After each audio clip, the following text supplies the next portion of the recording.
નમસ્કાર. નિર્માણ ન્યૂઝની વિશેષ રજૂઆત ઝીરોડ કાર્યક્રમ સાથે હું છું યજ્ઞ ત્રિવેદી.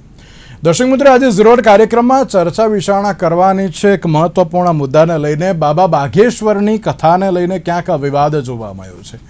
રાજકોટના રેસકોર્સ ગ્રાઉન્ડ ખાતે આ કથાનું આયોજન કરવામાં આવ્યું છે 5, 6 અને 7 જૂનના રોજ. ક્યાંક અત્યારે તો શ્રદ્ધા અને અંધશ્રદ્ધાને લઈને ક્યાંક સવાલો જોવા મળી રહ્યા છે. તેમાં પણ જે સામાજિક કાર્યકર્તા એવા ડૉક્ટર પરસોત્તમ પીપળિયા દ્વારા પણ એક નિવેદન આપવામાં આવ્યું છે કે હું સનાતન ધર્મનો વિરોધી નથી, પરંતુ ધર્મના નામે જે ધતિંગો થતા હોય છે તેના સામે અવાજ ઉઠાવવો એ બહુ જરૂરી છે. સામે સવાલ અત્યારે તો એક પણ છે કે જ્યારે બાબા બાઘેશ્વરની જે આ કથાનું આયોજન કરવામાં આવ્યું છે, સમર્થકો દ્વારા એમ કહેવામાં આવ્યું છે કે ના, બાબા જે કરે છે એ અત્યારે તો સાચું છે ને આમાં શ્રદ્ધાની અત્યારે તો વાત છે. ત્યારે આ જ મુદ્દા ઉપર અમારે ચર્ચા વિચારણા કરવી છે. ચર્ચા વિચારણા કરવા માટે અમારી સાથે જોડાઈ ગયા છે ડૉક્ટર પરસોત્તમ પીપળિયા, કે જેઓ સામાજિક કાર્યકર્તા છે, રાજુલભાઈ દવે, કે જેઓ વરિષ્ઠ પત્રકાર છે, અને યૌવનભાઈ મેવાડા, કે જેઓ એક સામાન્ય નાગરિક પણ છે. આપ ત્રણનું સૌથી પહેલાં તો સ્વાગત છે. બાબા બાઘેશ્વરની કથાને લઈને અત્યારે તો જે એક આ વિવાદ જોવા મળી રહ્યો છે, પરસોત્તમભાઈ, હવે તમે એમ કહો છો કે ના, સનાતન ધર્મને લઈને તો અત્યારે તો કોઈ વિરોધ નથી, આમાં કોઈ પણ બાબત અત્યારે તો નથી જોવા મળતી, પણ જે પ્રમાણે ક્યાંક ધતિંગો જોવા મળે છે, તમે ક્યાંક તેને લઈને અત્યારે તો સવાલ કર્યો છે. તો આ બાબા બાઘેશ્વરની કથાને લઈને કેમ અત્યારે તો આ પ્રકારનો વિવાદ જોવા મળી રહ્યો છે?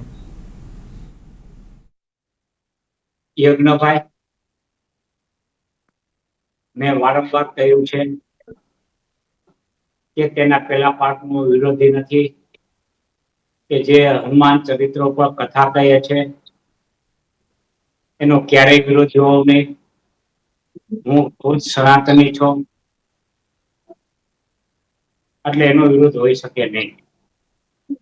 કારણ કે જે ધર્મ ગ્રંથોમાં લખ્યું છે એ સનાતન સત્ય છે, એટલે એની ઉપર ક્યારેય ડિબેટ થઈ શકે નહીં. એમાં લખ્યું છે એ સનાતન, એ સત્ય છે, સ્વીકારું છું. એટલે જે કોઈ ધાર્મિક કાર્ય થતા હોય, પછી હનુમાન ચરિત્રો પર કથા હોય, કે પછી ભાગવત કથા હોય, કે પછી રામાયણ હોય, કે ગરુડ પુરાણ હોય, કે કોઈ યજ્ઞ હોય, એમાં હું ખુદ પાર્ટિસિપન્ટ થાઉં છું, અને એ કાર્ય અમે કરીએ છીએ. પણ અહીંયા કથા કે એનો કોઈ પ્રશ્ન નથી. પ્રશ્ન છે બીજા પાઠનો, કે જેમાં તે દરબાર લગાડે છે.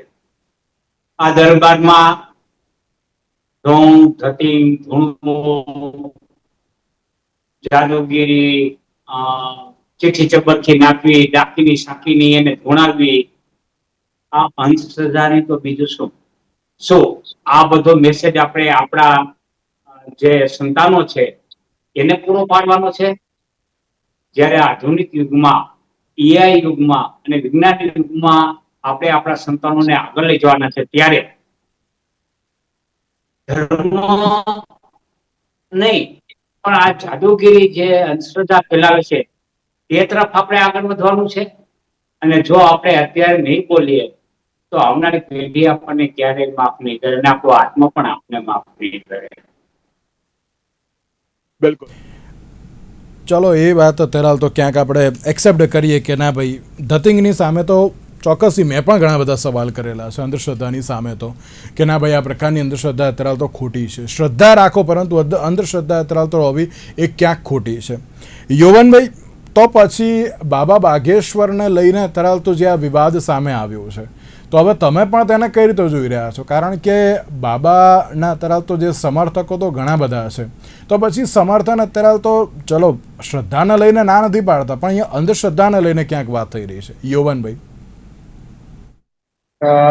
યજ્ઞભાઈ, હું તમામ વ્યુઅર્સ ને પહેલા તો જય શ્રી રામ. મારા રાજુલભાઈ પરસોત્તમ, અંધશ્રદ્ધાની વાત તો આ કોઈ છે જ નહીં. આ એક શ્રદ્ધાની વાત છે. શ્રદ્ધા લઈને માણસો ત્યાં આવતા હોય છે, અને શ્રદ્ધા લઈને મારા સાડી 2023માં મારા સાડી, મારા ધર્મપત્ની સુરેખા અને મારા શાળા, અમે બધા ત્યાં કથામાં ગયેલા. હજારોની ભીડ હોય છે ત્યાં. બાબા બાગેશ્વર ધીરેન્દ્ર શાસ્ત્રીજી જ્યાં જાય છે કથા કરે છે તો હજારોની તાદાદમાં સંખ્યા હોય છે, એમના ફોલોવર્સ હોય છે. હજારોની સંખ્યામાં મારા ધર્મપત્ની સુરેખાને કોઈ પણ ક્યાંય નામ લખાવ્યા વગર, કોઈ પણ ક્યાંય સેટિંગ કે કોઈ જાતની વસ્તુ ત્યાં લખાવ્યા વગર એમણે રેન્ડમલી જ મારા ધર્મપત્ની સુરેખાને બોલાવ્યા કે જો બહેન ऑरेंज साड़ी पहन के आइए. आप वीडियो पर देख શકો છો. जो बहन ऑरेंज साड़ी पहन कर आइए और मेरे लिए सामग्री लेकर आइए. અને સામગ્રી પણ મારા જે સાડી છે ખનક, એ ખનક બેને એમના બાબા બાગેશ્વર માટે સાફો અને કુર્તો લીધેલો હતો ગિફ્ટ માટે. અને એમણે ઘરે હનુમાનજી પાસે, બાગેશ્વર ધામ પાસે પ્રાર્થના કરી હતી કે રાજકોટ આવ્યા છે તો અમને મળવાનો મોકો મળે. એટલે એમ માટે ઘરેથી જ એમણે પ્રાર્થના કરી હતી. અને સંજોગો વિશેષ મારા ધર્મપત્નીને ત્યાં બોલાવ્યા અને પ્રાર્થના ફળી. એ પ્રાર્થના ફળી અને એમને બોલાવ્યા અને પરચામાં એમણે લખ્યું કે આપના પતિ રાજનીતિમાં છે, તે આવનાર સમયમાં ધારાસભ્ય એમએલએ બનવા માંગે છે. ત્યારબાદ એમણે એ પણ કહી દીધું કે આ વસ્તુ જે તમે ગિફ્ટ લઈ આવ્યા છો એ તમારા બેન એટલે મારા સાડી, મારા પત્નીને એમણે કહી દીધું કે તમારા બેન મારા સાડી લઈ આવ્યા છે અને એ અહીંયા જ છે.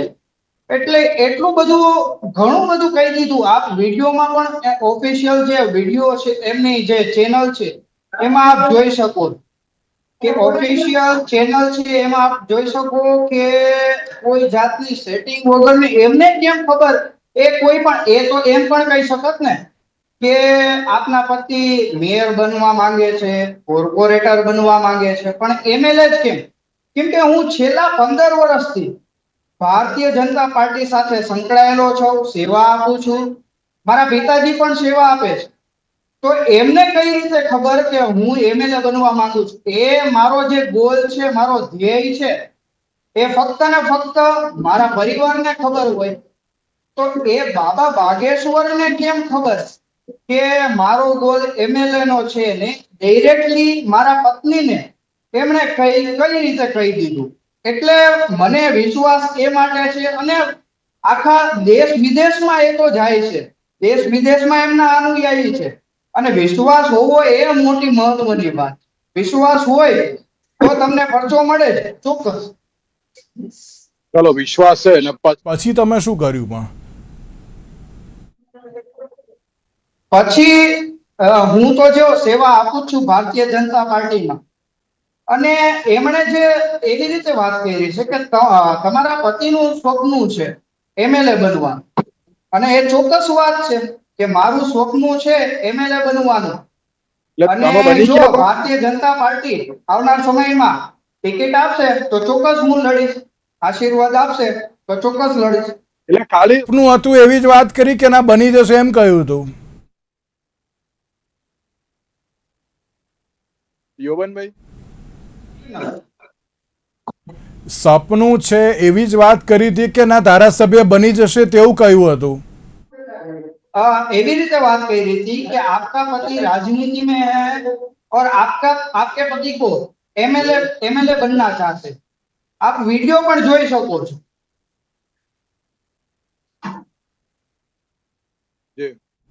એટલે એમ જ સવાલ થાય છે યૌવનભાઈ કે અહીંયા પણ ક્યાંક સવાલ એટલા માટે જ કરે છે કે ના ભાઈ આ પ્રમાણે ક્યાંક ધર્મના નામે ધતિંગો થઈ રહ્યા છે તેવી કે અત્યારે તો ક્યાંક સવાલ થઈ રહ્યો છે. કોઈ જાતનું ધર્મના નામે ધતિંગ નથી થઈ રહ્યું યજ્ઞભાઈ. કેમ કે આ જીવતો જાગતો દાખલો મારા ઉપર આવ્યો એટલા માટે મને વિશ્વાસ છે અને અસંખ્યોને વિશ્વાસ. મને એકને નહીં બધાને પરચાઓ મળ્યા છે એના. પણ હનુમાનજી ઉપર અને બાગેશ્વર ધામ ઉપર તમને વિશ્વાસ હોય તો 100% પરચા મળે. ઓકે હનુમાન તો દરેક લોકોને તરાવતો જે શ્રદ્ધા છે જ અને રહેવાની છે, એમાં કોઈ અત્યારાવતો ના નહીં પાડે. ના પરસોત્તમભાઈ ના પાડશે, ના રાજુલભાઈ ના પાડશે કે ના હું અત્યારાવતો ના પાડીશ.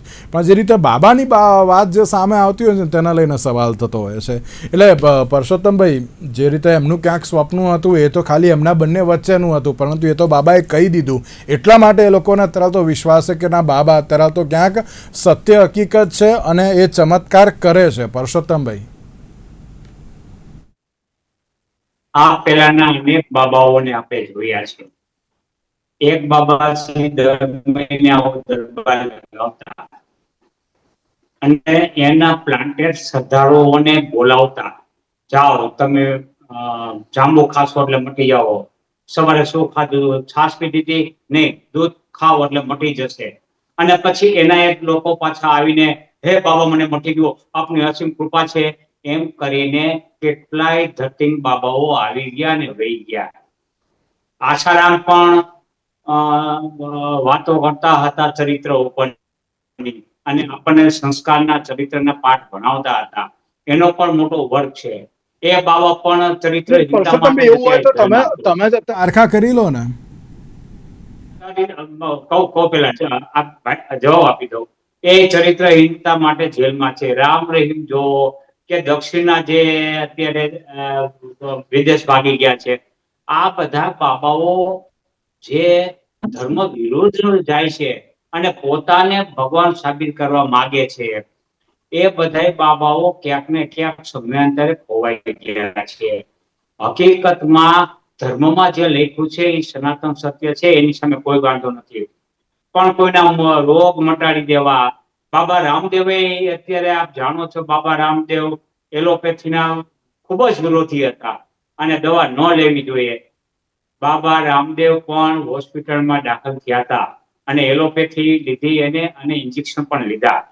એટલે આ બધા જે ખોટા બોલાવા હોય છે, આના કરણી ને કથનીમાં ફેર હોય છે. આ ભાઈને ધારાસભ્ય બનવાના આશીર્વાદ આપ્યા અને એને સપનું હતું, એને કહી દીધું. 3 વર્ષથી આ ભાઈ ધારાસભ્ય બની શક્યો છે, એને કોર્પોરેટરની પણ કોઈ ટિકિટ મળી છે. આ બધું સત્ય છે કે આવું કઈ થયું નથી 3 વર્ષ થયા છતાં. એટલે હવે એ કેટલા પરસોત્તમભાઈ, જિંદગી આશ્રમમાં બેસશે આખી. પેલા વચ્ચે તો બોલતા નહીં, હું તમારી વખતે વચ્ચે બોલતા નહીં, હું તમારી વખતે વચ્ચે નથી બોલ્યો. મેં તમને શાંતિથી સાંભળે છે, સાંભળવાની હિંમત રાખો. આટલા વર્ષથી આ એ છે તો 3 વર્ષમાં તો એને પરચો મળી જવો જોઈએ ને, તે નથી મળી શક્યો. એટલે આ બધી બાબતો ભ્રામક છે અને આવા ભોળા લોકોને ભોળવાની વાત છે. હકીકતમાં એવું છે નહીં. કોઈ ધર્મમાં ધૂણવાનું, સાકીની ડાકીનીનું લખ્યું હોય, મેલી વિદ્યાનું લખ્યું હોય તો મને કયો. આવું કોઈ ધર્મમાં લખ્યું નથી. ધર્મ જુદી વસ્તુ છે અને જે ધર્મ અને આપણી શ્રદ્ધાળુઓ વચ્ચેની કડી છે, ત્યાં કઈક ખૂટે છે. શ્રદ્ધાળુઓ વચ્ચેની કડીઓ પોતે ભગવાન બનીને બેઠા છે. આ એની વાત છે.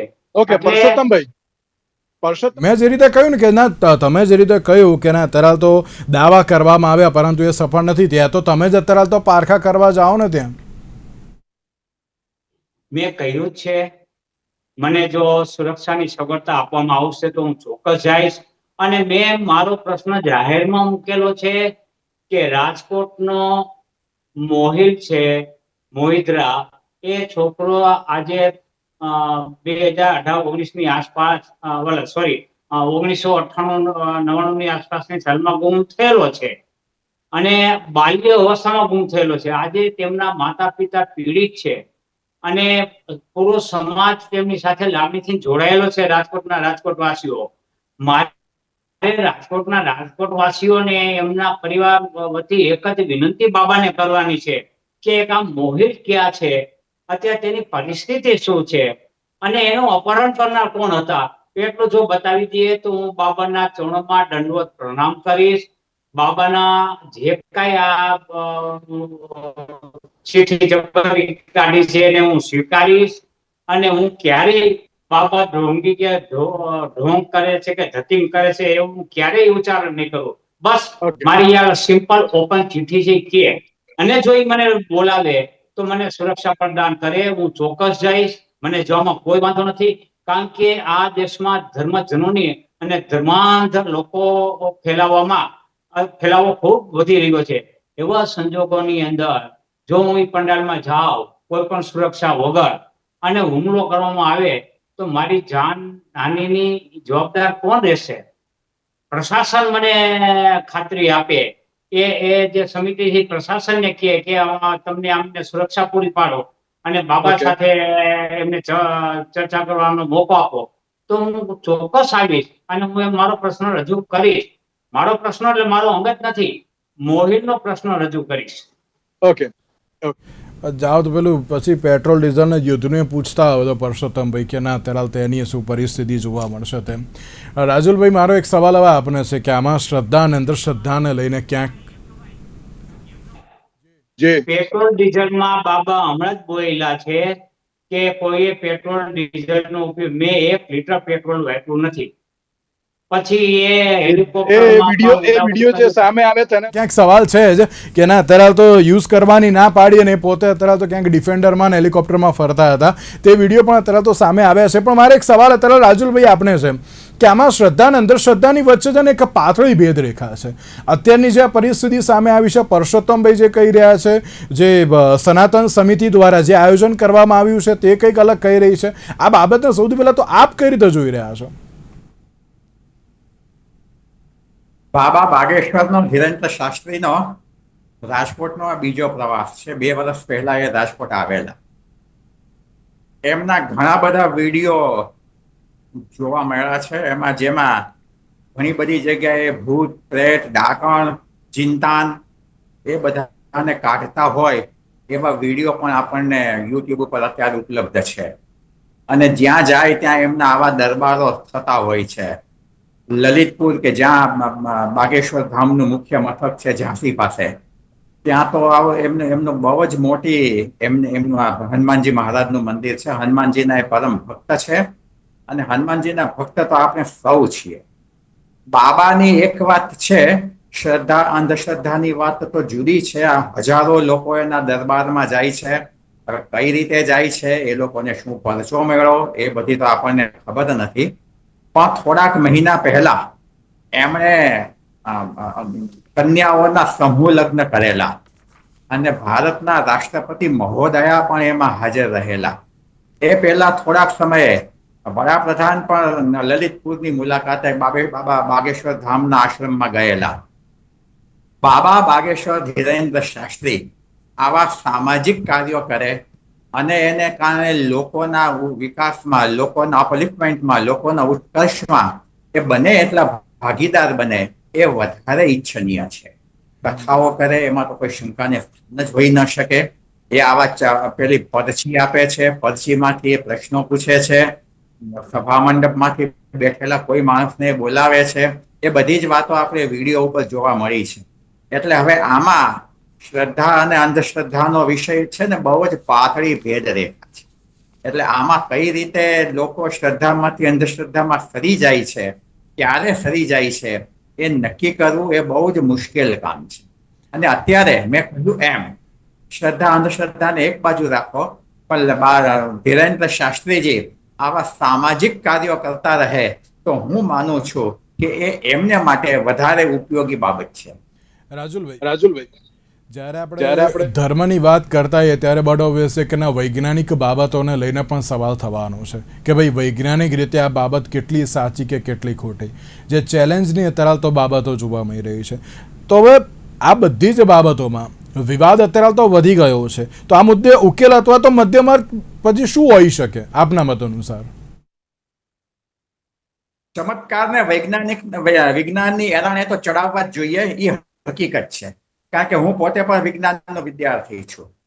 એટલે કોઈ પણ ચમત્કાર હોય એને વિજ્ઞાનની એરણે ચડાવવા જોઈએ અને એમાંથી પછી નિરક્ષીર વિવેક તારવવો જોઈએ. ધીરેન્દ્ર શાસ્ત્રી જેવા ચમત્કારો કરે છે એવા ચમત્કારો ભૂતકાળમાં અનેક બાબાઓ કરી ગયા છે. જેમ પુરુષોત્તમભાઈએ કહ્યું એમ એમાંના કેટલાક અત્યારે દિવંગત પણ થઈ ગયા છે, એટલે કોઈના નામ આપણે ન લઈએ.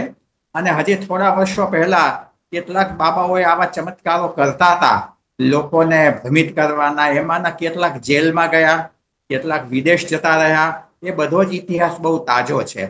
ધીરેન્દ્ર શાસ્ત્રીજી એ પ્રકારની વ્યક્તિ છે એમ કહેવાનો આપણો હેતુ નથી, પણ જે રીતના એ લોકો ચમત્કાર કરે છે શાસ્ત્રીજી, એને વિજ્ઞાનની એરાણે ચકાસવા જોઈએ. એ બાબતમાં તો હું બહુ જ સ્પષ્ટ છું. વિજ્ઞાનની દ્રષ્ટિએ અત્યારે તો ચકાસવા બહુ જરૂરી છે. જી યૌવનભાઈ, આપ કંઈ કહેતા હતા, જે પ્રમાણે પરસોત્તમભાઈએ કહ્યું ને કે ના અત્યારે તો જે તમે ક્યાં ધારાસભ્ય બની ગયા કે શું, ક્યાંક તેના લઈને પણ સવાલ થતો હોય છે આમાં તો. એને પણ સવાલ થતો. એટલે બાબા બાગેશ્વરે મને જે મારું લક્ષ્ય છે એ વાત કરી હતી. એમણે એવી રીતે વાત કરી હતી કે એમએલએ બનના ચાહતે, અને જે પરસોત્તમભાઈ વાત કરે છે કે આ બાબા બાગેશ્વરજી એ સદંતર ખોટા છે, એ વાતમાં તો કોઈ જાતનો એ તથ્ય વિનાની વાત છે. કેમ કે મને પરચો મેળવેલો છે અને એમને કેવી રીતે ખબર કે હું એમએલએ બનવા માંગુ છું, તો તમે કેમ નથી કહી દેતા કે આ વ્યક્તિ આ બનવા માંગે છે? એમની પાસે શક્તિ છે એટલા માટે એ કહી શકે છે. હનુમાનજીના એ ભક્ત છે, એમને આશીર્વાદ કોઈ પણ મેળવા હશે એટલે એ શક્તિના અનુરૂપ એ બધાને કહી શકે છે કે ભાઈ આ વ્યક્તિને એમએલએ બનવા માંગે છે. તમે એમ કહ્યું હું તમારું જાણું છું. તમારી એવી મહેચ્છા હોય કે મારું પત્રકારત્વ સર્વોચ્ચ હોવું જોઈએ અને સર્વોચ્ચ પત્રકારત્વમાં સર્વોચ્ચ સ્થાન મને ગ્રહણ થાય એવું તમારું સપનું હોય તો તમે સપનું સેવવું એ સાચું છે કે ખોટું છે? બધાયનો ગોલ હોય છે, રાજકારણનો ગોલ હોય છે, ધારાસભ્યનો, સંસદ સભ્યનો, કોર્પોરેટરનો કે વડાપ્રધાન અત્યારે આપણે રાજકારણની વાત નથી રાજકારણમાં આવતા હોય છે. ત્યારે રાજકારણમાં જ્યારે કોઈ વ્યક્તિ હોય એવી અરે જાણકારીના અનેક માધ્યમો છે. સોશિયલ મીડિયા ઉપર મારી બાબત તમે ચકાસી લો. મારામાં એટલા મારી જે સોશિયલ મીડિયાની સાઇટ છે એમાં મારો આખો ઇતિહાસ મેં લખેલો છે. એટલે હવે મારી જોડે થોડોક સમય ઓછો છે. હું આવવા માંગુ છું. યૌવનભાઈ, તમે જેમ કહ્યું કે ના તમે સાચા છો, તો પારખા કરવા માટે અત્યારે તો એ પણ તૈયાર છે પરસોત્તમભાઈ કે ના ભાઈ હું અત્યારે તો ત્યાં આવું અને હું અત્યારે તો બધું ચેક કરું, એમાં મને કોઈ શંકાને સ્થાન નહીં. તો પછી તમે સુરક્ષાની જવાબદારી લેશો? પધારો ત્યાં પધારો. એમની સુરક્ષાની જવાબદારી લેશો પછી એમની? જી, એમની સુરક્ષાની જવાબદારી તમે લેશો? એમણે એમ કહ્યું કે હું આવા તૈયાર છું, પણ ક્યાંક સુરક્ષાને લઈને સવાલ છે. એમને થોડી કોઈ કઈ કરશે, એ તો બહુ મોટા માણસ છે એટલે એમને થોડું કઈ તકલીફ થશે. અને સુરક્ષાનું એવું કદાચ હોય તો એ આપણે પ્રશાસન પાસે એ સુરક્ષા માંગી શકે. ભલે પ્રશાસન પાસે સુરક્ષા માંગી ના આવે, એમને વિશ્વાસ ન હોય અને વિશ્વાસ વગર આવશે તો એ ક્યાંય પણ ડોક્ટર પાસે જાઓ અથવા ધાર્મિક સ્થળે જાઓ કે હનુમાનજી પાસે જાઓ કે બાબા બાગેશ્વર પાસે જાઓ, તમે વિશ્વાસ ન રાખશો ચાલો, ઓકે, તો એ કઈ કોઈ જાતનું વાત જ ન થાય. ડોક્ટર પાસે તો તમે વિશ્વાસ લઈને નહીં જાઓ. વિશ્વાસની વાત છે, વિશ્વાસને અંધવિશ્વાસની અત્યારે તો વાત છે. તો હવે જોવાનું એ રહ્યું કે આ પાતળી ભેદરેખાને અત્યારે તો કઈ રીતે સમજવામાં આવે છે, અને સાથે આ વિવાદ તો અત્યારે સામે આવ્યો છે. હવે તેનું નિષ્કર્ષ શું આવશે તો આવનારો સમય બતાવશે. પરસોત્તમભાઈ, યૌવનભાઈ અને રાજુલભાઈ, આ ત્રણનો આભાર અમારી સાથે આ ચર્ચા વિચારણામાં જોડાવા માટે. આજના વિશેષ કાર્યક્રમ બનાવશો.